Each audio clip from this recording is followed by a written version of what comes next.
The film really is a great portrait of an artist, and I love the moments when you take a look at Nicky and look back at his life, and it's said that he's a revolutionary, like down to the core, and that in those moments in his life when he couldn't be an artist, he just wasn't living, it seemed like.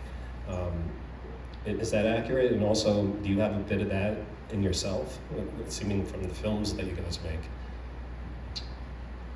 I think that he instilled, at least in me, like, you have to care about the world. You shouldn't just put your head down and do nothing about it. I don't know, I wouldn't call myself a revolutionary the way he is at all. But it's accurate. He's a revolutionary. More than that, he's an artist. And when he really, like, struggled to be an artist, that's when it was hardest for him. And when every time he had a chance to say something, he did. And thankfully, he had his art as a vehicle to do that.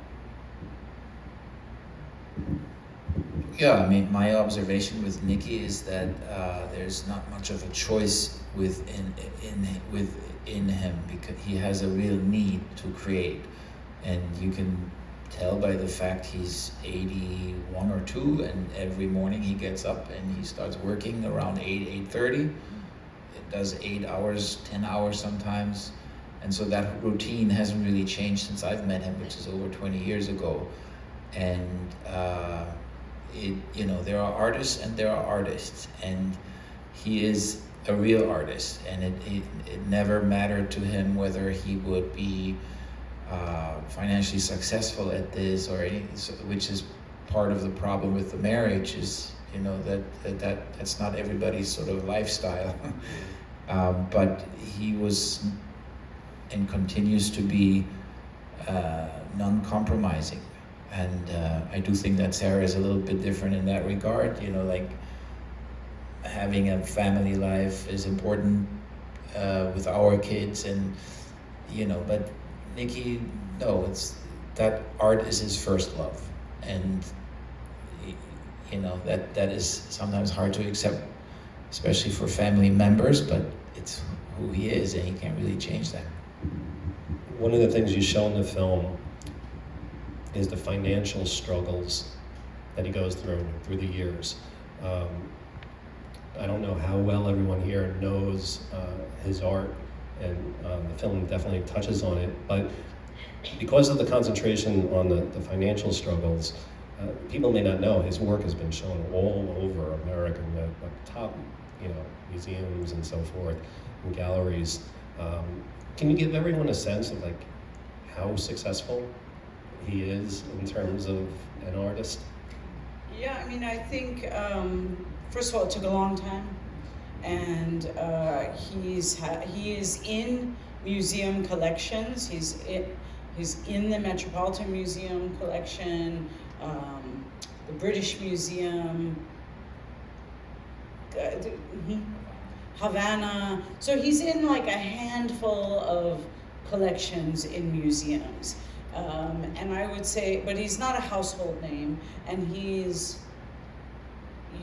not raking in the millions the way the other artists are. You know what I mean? Yeah. So it's like, he's come a long way. He can make a living off his art, and he's becoming more and more well-known, but he's not a household name. That's how I would describe his. Right, but in the art scene, he is definitely, people understand that he's a force to reckon with, and somebody that is going to endure. And I think that's becoming more and more apparent, and it's beautiful for us to witness this sort of late career success that he's enjoying. It's fun, but to our mind, there is still room for growth for him, and I personally think that's going to just take a little more time. It's comparable to some maybe of the great Iranian filmmakers that are known only in sort of film circles, but Kiarostami and people like that. They're not household names, but they're certainly in the pantheon of amazing filmmakers, and I think that's sort of similar with Nikki. And what can a film like this do for your father? What can a film like this do for your father, like when it's on HBO? That's a great question. We don't know. I really don't know. I'm curious how that's going to go. I'm really curious. And I wanted to just say one more thing about how his work ethic. So he has a partner. You see her in the last shot in the gallery. She has a black and white dress on. And she recently moved here from Chicago. They moved in together. So he goes to the studio at 8:30 in the morning. He's gone all day. He goes home at like 6, has a drink with her, has dinner with her, and then he goes back to the studio till like 11. And I'm like, dude, she just moved from Chicago to be with you. Like, just stay home. You don't need to go back. But he does. He just needs, that's where he's comfortable. I know people here want to ask some questions too, but one of the things I want to compliment the two of you on with this film is this is a major film. The cinematography, the music is remarkable. I play a lot of film soundtrack music on my show, and I was just very moved by the music. It was just like a widespread assortment of tunes, very, very cleverly chosen. Can the two of you talk about the visual look of the film and the music first before we ask some more questions? Because I think it really took this documentary to the next level. So I'm going to say two things. Till is first a director, but he's also a fantastic DP. And he doesn't just like shoot the moment. He figures out how the moment can be more emotional and beautiful on the screen. And so gotta give him that. And then in terms of the music, so the composer, her name is Sara Nodjoumi, and she is kind of well known in this international, what would that genre be called? World music, right? And so she's worked with Peter Gabriel. She's done sound. She worked on the Last Temptation of Christ, if you remember that film. And my parents have known her since I was like, that high. And at 5 years old, my father took me to the Kitchen, which was an experimental theater in New York City at that time, to watch her perform.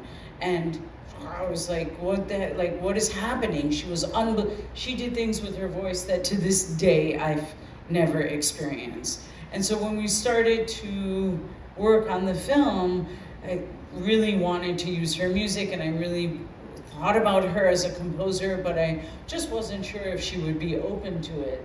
And then she was, and it was really difficult. Till can talk about how difficult it was because she's brilliant, but sometimes you don't see it right away, and then later you're like, oh, of course. And we also had all this temp music. Like you work with these libraries of music, people that we'd worked with in the past, and you kind of get married to that temp music. But we think she took it to another level with her music because it's really interesting to listen to. I mean, again, we don't always agree. You always know that she's brilliant, right? But it's not always easy to make it match to whatever cut you're working with. And that's something where I learned so much from her, because on all of our previous films, we worked with the type of film composers where you can give them a cut and you say from time code so-and-so to time code so-and-so we need a track, right? And they will do that, and it's perfect, and it lines up beautifully, and oftentimes it's pretty good. Sometimes it's not so good, but with Susan, she wouldn't care about time codes. She would just send you something, and then you knew it was brilliant, but you're like, how the hell am I gonna make that match to what we just cut? Because that's just not how she operates. Yeah, and so there's this one sequence where we have all these still images of the revolution, which has a very powerful piece of hers. And so we threw that into the mix pretty late, and the editors were like, "Oh my God, it doesn't line up with the edit, and can you ask her to recompose it?" And I said, "No, you're going to have to recut to her music." You know, like, okay, so you move the still few frames left or right, whatever, just make it work, because clearly this is not so much about the pictures. This is driven by the track, right? And so she's that kind of composer, and that was a very interesting experience. Just cool in a way, because she just you can't put her in a box and confine her. You have to find a way to work with her. And the way that I understood that is that we ran into an editor friend of ours who had worked with her before, and we told him what the time code and this, and he said, "Yeah, don't even try. Just surrender and figure it out, you know." And that it was a great learning experience, and she's clearly a master and has done so many things, and her music is so special. And then with respect to the visuals, so like I said, my background is narrative, and I find that when you're making a movie, at least one that you hope some people will see in this kind of setting in a movie theater, you have to make an effort to make it interesting visually, right? So, and a lot of sort of people that come really just from documentary world, they don't have those tools often. They work with interviews or whatever, but that's never how I approach a scene. That's why I said we shoot all these interviews. We usually don't use them, actually use more in this film than in others. But then it's about how do you make it look good visually. And so one example, when they're in the loft getting that phone call from Iran, that's obviously it's a very emotional scene, but it visually didn't work yet because it was just in that studio space, right? And so then maybe a year after we shot the original scene, we went back with this drone operator and got footage specifically for that scene, where we recreated some things, you know, where I said, okay, go to the window and blah, blah, blah, and then we intercut that with the actual conversation. And so all of a sudden it looks like a scene, you know, that you can look at. Well, like I said, it's what makes your documentary stand out. Because a lot of other documentaries, like you said, it's just interviews and very standard footage. Amazing work. I know some people here have questions, so if you want to raise your hand, they'll come around and bring a microphone to you. Or would anyone like to ask any questions? I've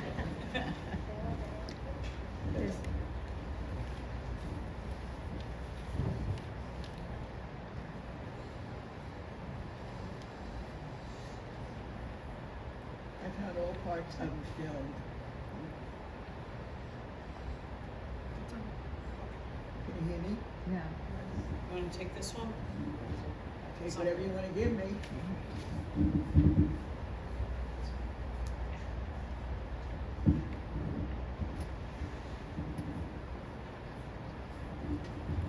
Hi, congratulations, by the way. I found all parts of the film really moving, etc. But there was just one thing about the music that I found jarring. The scene where they come to New York and they go to Williamsburg, and all of a sudden she plays The House of the Rising Sun, which is about a brothel in Louisiana. It made no sense to me whatsoever. So it's funny that she didn't play that. We licensed that song, right? I love the song. Yeah.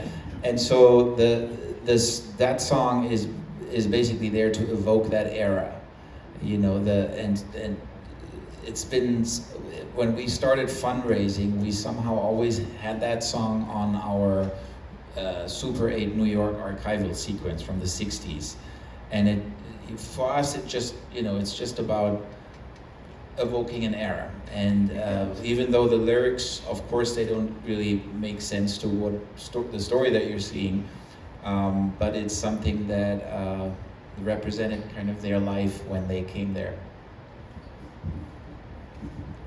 I love the film. How long did it take you to make it? 5 years. The first time we filmed with him was in 2018, November 2018. Actually, he was going to Korea for an exhibition, and Till went with him and filmed with him for 4 or 5 days. None of that is in the film. So yeah, strictly speaking, even 4.5 years, which isn't bad by documentary standards. There are a lot of people that work much longer on their films, and so 4.5 is not so bad. Yeah, I also love the film, but then I have a question about what caused the regime to allow the pictures to be shown and photographed, and that. Can you clarify that? Why did they allow Bachmann to come photograph them? So he had been in touch with the museum director at that time. That museum director was a young guy who believed in his heart that each artist who has work at the museum deserves to get their work back. So he allowed for him to come to the museum. And there was a like, I guess, part of that visit he was able to capture. They even, the other guy that's with him, they took his phone and they deleted his videos. And they even deleted his deleted items. So we just got lucky that they were able to bring that out. But it was in part thanks to that museum director who said, let's do this. But when the elections happened, the museum director changed because they are state appointed officials, basically. So we got lucky with that guy at that time. Yeah, and then maybe it helps to understand that these, as she said, they're state selected, and they change quite often, these directors, right? So one guy might be a little more liberal or trying to push the envelope a little more than the next, and that's what we were constantly dealing with. But it's not like there's one person in Iran who says we can or cannot show these pictures. There is a bureaucracy, and there's sometimes a little bit of wiggling room, right? And we were lucky for just a short window to have just enough wiggling room for that man Bachmann-Poh to go in and take these pictures. Now, as you saw in the film, the museum is actually denying that this exhibition ever took place. So it's pretty Byzantine what goes on there. So were there any consequences to the director who let them in? No, because he was already replaced. He was fired. Did they get all the pictures? Do you have any question? Okay, I'm just a little confused because at the end you see one of his large paintings being unwrapped, and then you see the photograph from the newspaper. Was that a photograph of the painting? Yep, it's a print, and there's a piece of dialogue where Nikki says, "Oh, they did such a good job with the print."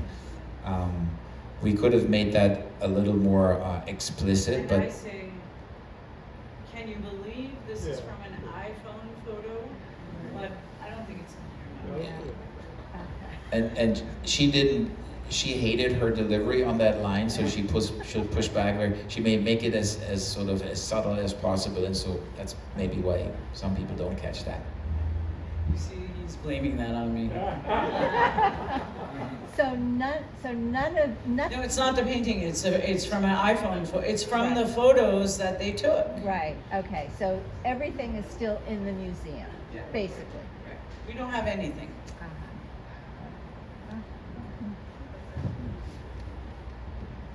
So, there's a lot of storylines in here. There's the artist, there's the history, there's the family. What drew me into the art and the history is the family story and the personal story that I know is the hardest part. but part of that is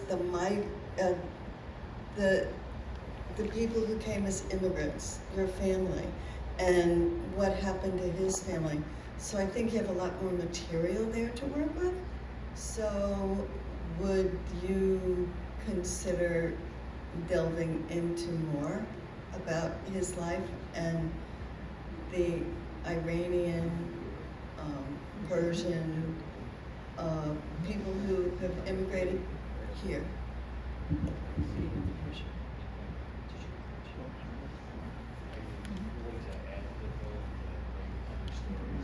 No, man, we're done.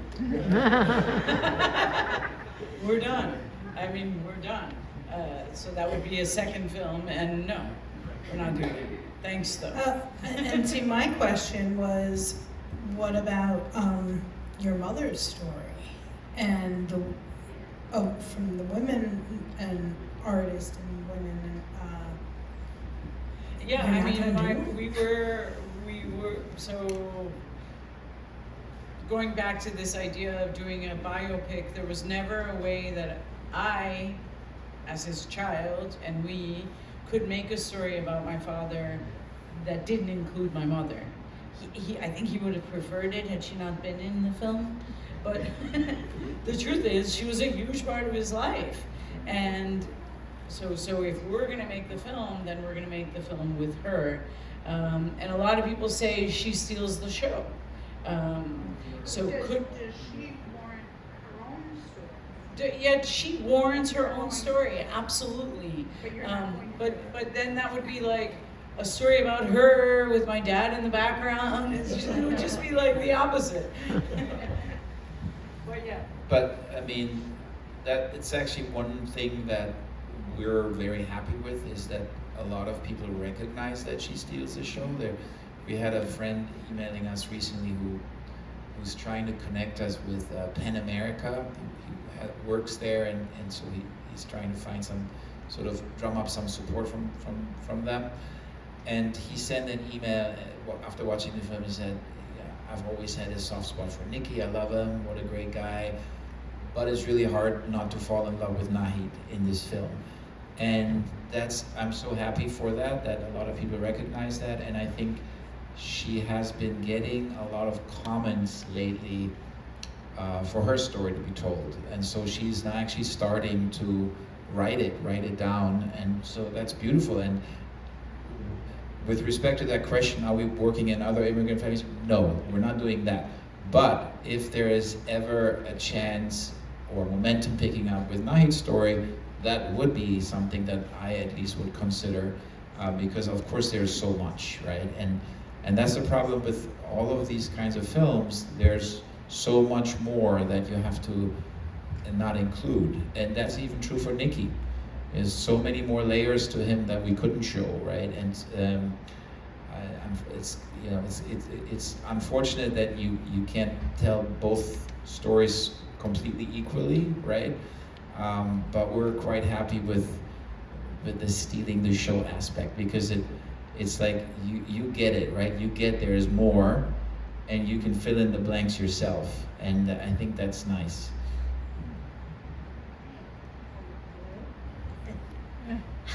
Thank you so much, Nicky and Till and Tom.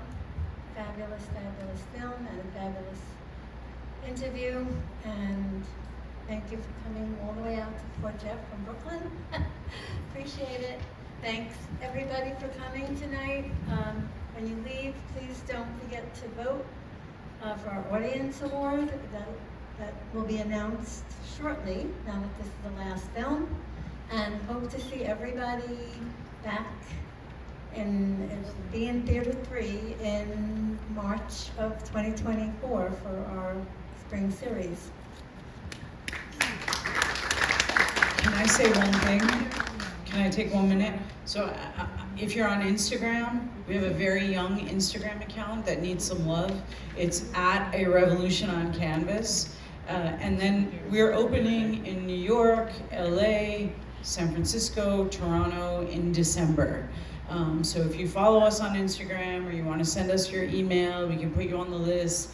That's like 5 shows a day for a week. So we gotta find a way to fill those seats. So if you can tell your friends, tell the groups that you know, organizations, etc., that would be very helpful to us.